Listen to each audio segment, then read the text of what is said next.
Welcome back to the lecture of Introduction to Environmental Economics. So here we have been discussing about the various concepts and various philosophical views on environmental ethics. Here in this part we will discuss about social choice from individual values. We saw that individuals, they value and they assign value to environmental equality in different ways. So we saw there were three different concepts and three different perspectives of individual valuation. How do we now socially make a choice of combining all the individuals and come up with one aggregate choice? Since our goal is to generate method for making decision about specific regulation or project that have environmental impact, we move away from the generality and construct different methods based on values that individuals place on environmental protection. These individuals may be biocentrists or selfish materialists. It may be anything. One, you cannot deny or exclude any of the individual having a different point of view regarding environment.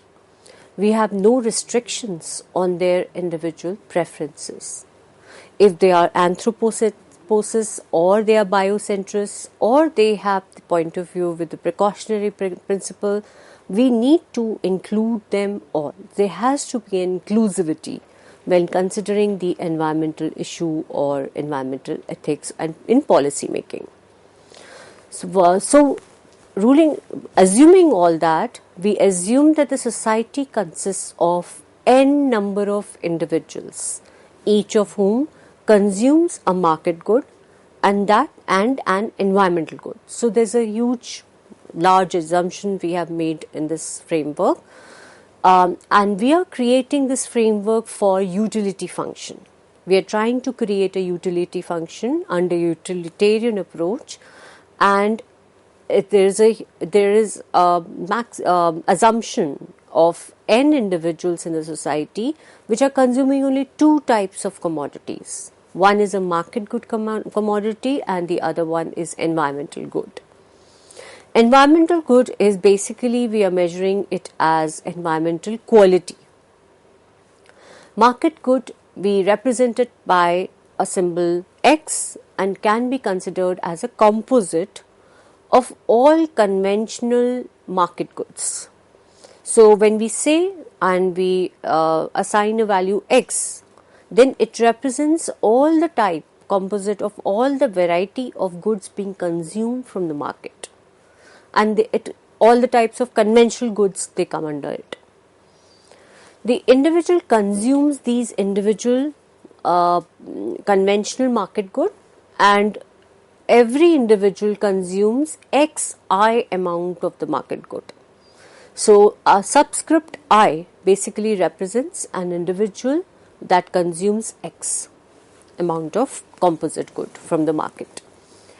Different people may consume different amount of this composite market good. So Xi will value for every individual, Xi is going to be different. So X1, X2, X3, X4 and so on till Xn. So all the values of X1, X2, X3, all these values, they differ from each other. However, the assumption is that the environmental quality is also a composite good, but it is represented by one particular parameter that is fixed, and that is E. It does not change with every individual consumption, since it's considered as a public good. So E remains E for every individual. However, X changes with every individual.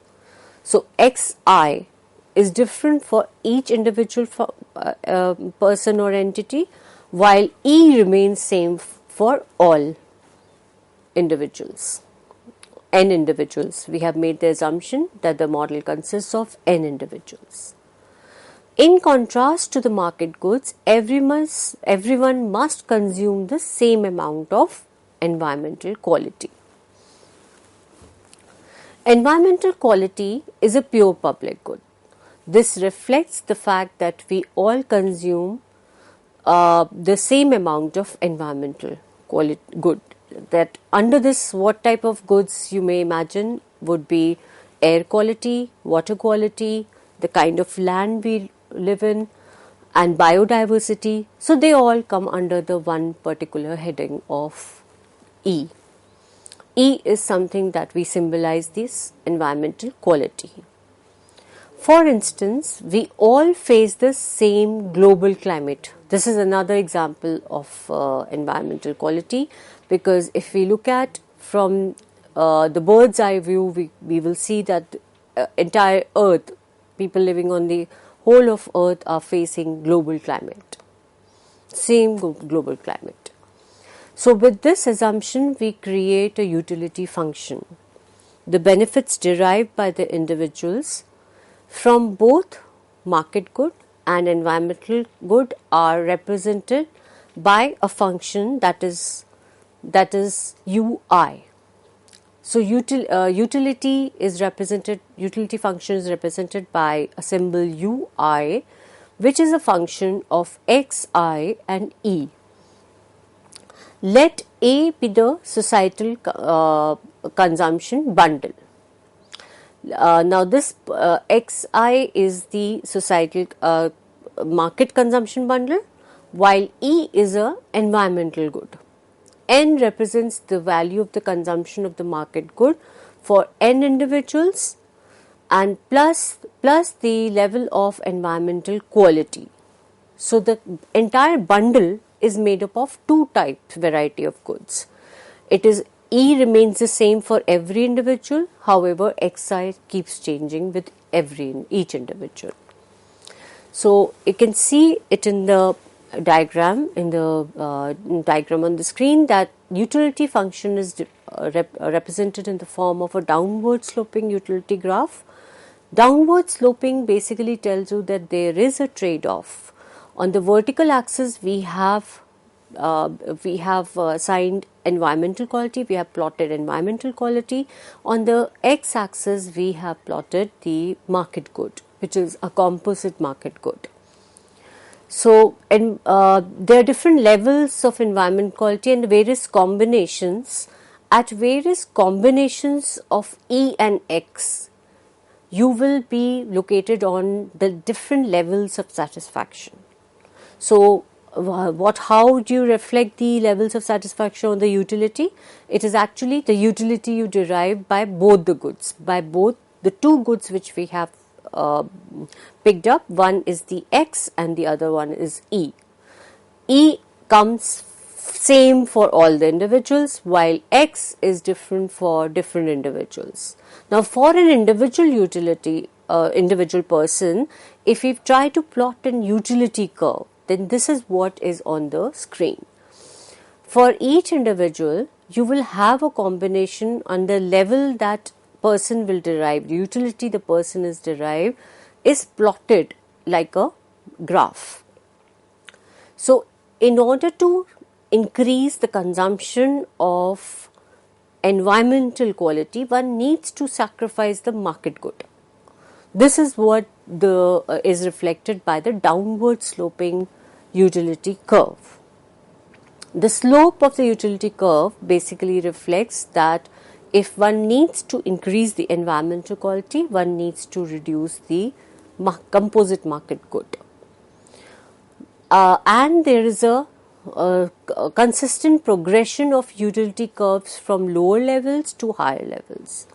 As we move on to the higher and higher levels of utility curve, as you can see, from U1 to U2 to U3 to U4, and in this pattern, what you are doing is that every time you increase the consumption of E and X together, you reach to a higher level of utility. That a more combination or increase in the quantity of E and X together will lead you to a higher level of utility curve. So as you move from U1 to U2, U3, U4, you are moving to a higher levels of utility curve. What happens to the trade-off? how do you measure the trade-off between E and X? So when you have lower levels of environmental quality, to attain a higher level of environmental quality, already you are at a lower level of environment, means you are placed in a country or a place where the quality is not good. So at lower levels of E, you will fall on the lower end of the tail of utility curve.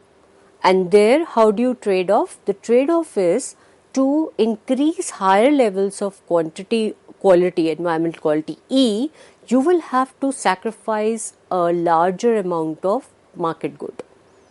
So here the rate of substitution, the slope of the graph, that is marginal rate of substitution, is going to be lesser in terms of, because you will have to sacrifice a larger quantity of market good to attain a small incremental increase in the quality. However, if you move to the upper tail of the utility curve, which is on the upper side of the utility curve, you will see that you are at a higher level of environmental quality already. It means the area you're living, the place you're living, or the economy you're living, you are enjoying a good environmental quality. So already assuming that you are at a higher level of environmental quality, if you want to increase now higher, even more environmental quality, you will have to a small amount will definitely increase of trade-off from the market good will increase a very high level of environmental quality, because you already, and here if you want to reduce, you will try to trade off by sacrificing the quality with market good. So because you already are enjoying quality environment there, so you would like to sacrifice a little environmental quality in order to consume more of market good. So this particular graph is a very reflective of the development economies and developing economies, where one needs to have this ethics and decisions, whether you are looking for the quality, environmental quality, or you're looking for unchecked production and market goods. So according to the economic perspective of utility, individuals have preferences which are represented by this utility function. Individuals would like to maximize utility given the trade-off between X and E. So given that there will be a trade-off between the market good and environmental quality, individuals will have to make a judgment for maximizing their utility. Pure biocentrists are those individuals that have utility functions that do not permit this substitution of X and E. So if you are from the ideology of biocentrism and you are from the environmental ethics side, then you would not permit this kind of a substitution at all. For that, the entire ecology or entire species are important and they have intrinsic value. You cannot have a trade-off between market good and a species or an environmental good. So, and similarly, extreme anthropocentrism are those which will not allow this substitution between E and X. So it all depends which stream or which area of notion of environmental ethics fundamentals you belong to. Higher utility curves are definitely representing higher and higher levels of utility satisfaction, while considering the trade-off between E, environmental good, and private good consumption, which is X. In the set of these utility functions, environment becomes more and more important, as the consumption of X increases. So, for a low levels of X, as we just now saw, that for lower levels of X, that is market good, environmental quality must increase substantially to offset the loss of material goods. However, for higher levels of material good, that is X, a substantial increase in the material goods is necessary to offset a small loss of environmental quality. That is why the slopes at the upper end and slope at the lower end of the graph, they are different. They are not constant. Utility for the future generation makes this explicit argument for the sustainability. So one needs to see that whose utility are we talking about? Are we talking about utility of the existing generation, or we are concerned for the utility of the future generation? In most of the cases of environmental protection, that is the area of concern for us, the future generation benefits generally from what action we take today. So, for example, controlling the carbon emissions. This we all know that this is a major challenge for all the countries along today.